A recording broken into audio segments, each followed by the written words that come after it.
What's up, folks? The Sportsbook Killer UFC Atlanta recap. Alonzo Menifield pulls off the upset. He was a plus 500 underdog. He pulls off the upset and beats Oumar Sy. I had Oumar Sy to win. I also had Oumar Sy minus 3.5 spread, and I had the under 2.5 round prop. And I listed Oumar Sy as one of my strong bets. From this day forth, I will not bet on that clown for nothing. He did hardly any wrestling. He could barely get a takedown. His takedowns were horrible. He took him like 2.5 minutes, and Menifield had his head covered. I don't know how he got the takedown, but somehow he ended up getting the takedown. And after that, in the third round, Oumar Sy ran. He did what I call a patchy mix. He just stood there and watched the fight. He patchy mixed us. We just had some patchy mix last week where he was froze like a deer in the headlights. And then Oumar Sy does the exact same thing.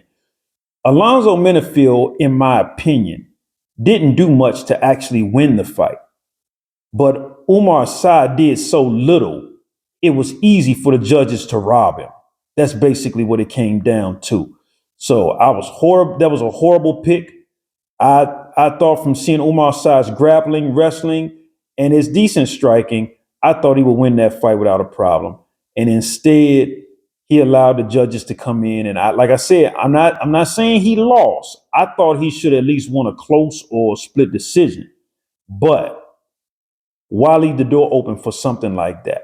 Menifield didn't do much, but Oumar Sy didn't do much either. I'll just put it that way. And in the third round, he basically gave that round to Alonzo Menifield. He just stood there and watched Alonzo Menifield jab him in the stomach, jab him, throw a couple of punches. It was just ridiculous sitting watching that crap. I hate seeing fighters stand there flat-footed like that and doing absolutely nothing. So congrats to Alonzo Menifield. I don't dislike Alonzo Menifield. I like that power he got as far as throwing those punches. But I just didn't think he would win this fight. But he proved me wrong. He got it done. Congrats to him.